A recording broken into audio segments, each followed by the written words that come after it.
The Legend of Zelda is one of the most iconic series in all of gaming. For decades, it's been a staple series for Nintendo. So many top 10 lists put at least one Legend of Zelda game in their top 10. But with so many games in the series released, was Legend of Zelda on the GameCube really that good? It all started with Legend of Zelda The Wind Waker, which released on March 24th, 2003 in North America, December 13th, 2002 in Japan, May 2nd, 2003 in Europe, and May 7th, 2003 in Australia. This game took a massive leap in a new direction. The new cartoon art style gave it a distinct look that really stands out from its predecessors. We just got word from corporate. We need you to figure out the difference between these two pictures. They are the same. This was a wild jump, especially when you look at the last game, Majora's Mask. This had so many fans confused on why they took such a wild leap in tone. It was even more confusing because at Space World 2000, a tech demo was revealed showing Link and Ganondorf looking similar to how they did in Ocarina of Time. This tech demo was showed to fans to show how much stronger the GameCube was compared to the N64. But when Wind Waker was revealed, fans were very confused how they ended up here. Some people think this art style is terrible and others love the bold new look, and I honestly think it's great. These graphics are timeless. This game was released in 2003 and the art still holds up extremely well to this day. I can understand why the visuals would not be for some people, but to say this game looks bad is a wild statement. Wind Waker is set in a flooded Hyrule with islands scattered about. This game offers sailing as its new mechanic, and it is a blast to sail around the world of Hyrule and see what's out there.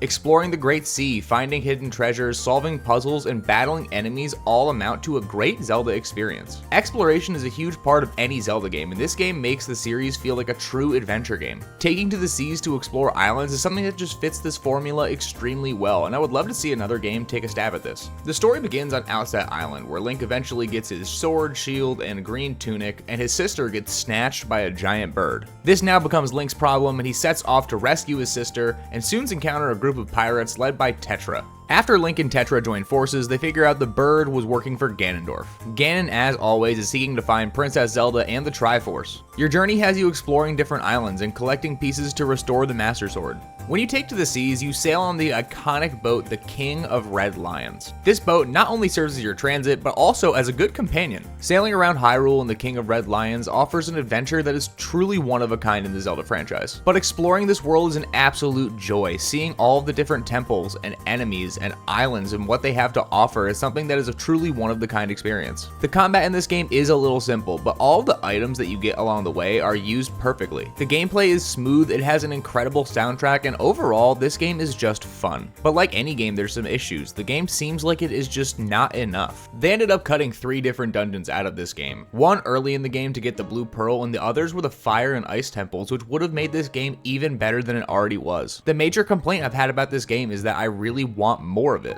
When this game got ported to the Wii U, I was really hoping they added those missing dungeons back, but they ended up just adding some more quality of life adjustments. The new Swift Sail made it so much faster to get from point A to point B. When I go back and play on the GameCube now, I feel like I'm moving so slow in comparison. They also made hunting the Triforce so much smoother in the Wii U version. For some people, that is a huge difference, but for me, I'm already exploring every nook and cranny this world has to offer, so it doesn't really change anything. Ultimately, Wind Waker is not just a must-play Zelda game, it is a must-play game on the GameCube altogether. Wind Waker also had one of the best pre-order bonuses of all time, the Legend of Zelda promo disc. This offered The Legend of Zelda Ocarina of Time and Ocarina of Time Master Quest. Ocarina of Time is to this day considered one of the best video games ever made, and to have that and Master Quest available for pre-ordering Wind Waker was an incredible deal. This was also the first time that Master Quest was made publicly available. Getting Ocarina of Time for pre-ordering was awesome, but there was other ways to get this game too. The Legend of Zelda Collector's Edition launched as a tie-in to some console bundles and offered 4 games: Ocarina of Time, Majora's Mask,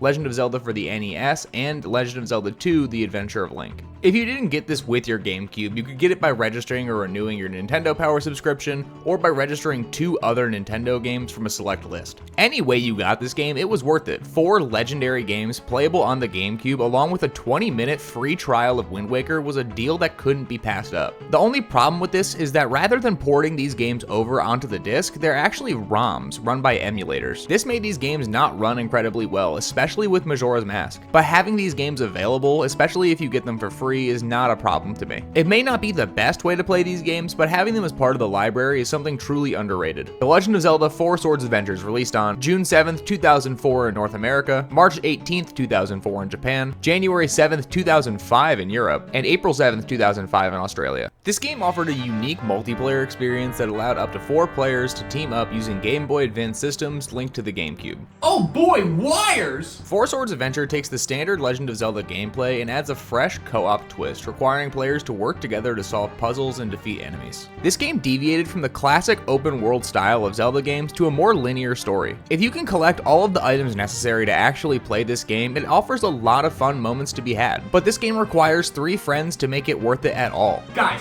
who wants to play Zelda? Oh.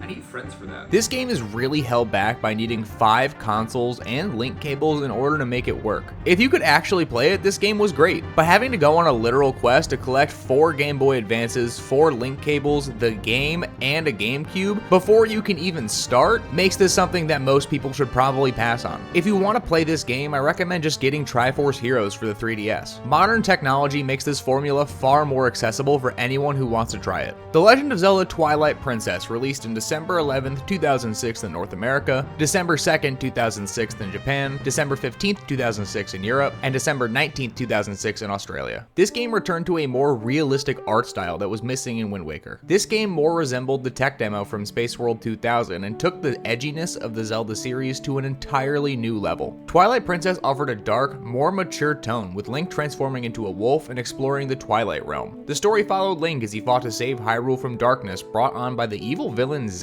This game felt more in line with the traditional 3D Zelda gameplay that we had in the past. It even added onto it with new mechanics like horseback combat. Twilight Princess is a fan favorite. It has an engaging story, complex dungeons, and such an atmospheric world. The world is so cinematic in this title, and it's very different from what we had with Wind Waker. Wind Waker has a much lighter story than Twilight Princess. In Twilight Princess, they kill the Queen of the Zoras to make a point to not test Zant. The story is intricate and deep, and they took everything that people complained about with Wind Waker and gave them exactly what they wanted. From the start of this game with children getting kidnapped by monsters, and to going into the Twilight Realm and transforming into a wolf with Midna, this game feels like it's dark but in a good way. As you journey between different areas in Hyrule, battling foes and purging the land of Twilight, you get to explore some of the most fun dungeons in the Zelda series. Exploring this world is a good time, and the real problems with this game come from the storytelling. This game ultimately had a good story, but the end with Zant being replaced by Ganondorf does not fit here. They should have introduced him earlier or alluded to him being the villain the whole time. Zant was set up perfectly and could have been the antagonist the entire time, but they decided to replace him at the last minute.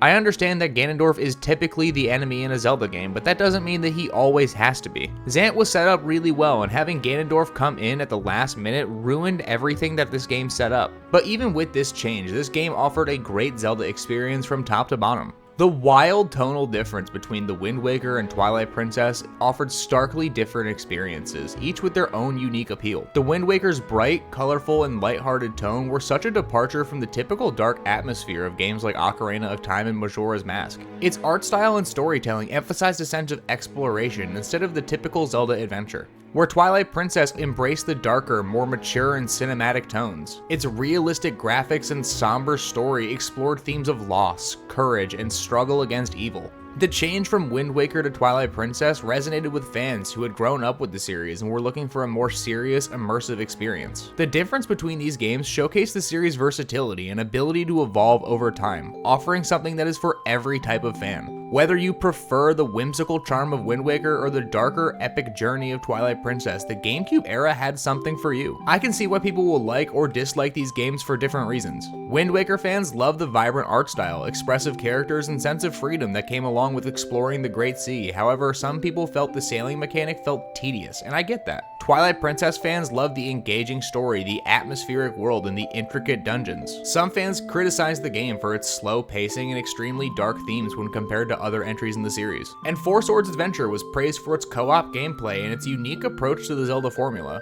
However, its reliance on multiplayer and need for a collection of different consoles in order to play made it accessible to only few. The GameCube era of Zelda brought us some games that are unforgettable and showcase the series' ability to innovate and evolve. From the breathtaking world of Wind Waker to the dark, epic story of Twilight Princess, these games left a lasting impact on the franchise, and the ability to play older titles on this console gave it a library that was really impressive for the time and to this day. So was Zelda on the GameCube really that good? I think it was. I don't think it was the best, but it offered so many titles, new and old, that people look at to this day as some of the best in the series. But as always, thank you for watching. I hope that you and your family have an incredible rest of your day, and if you like anything that you saw here, please consider subscribing.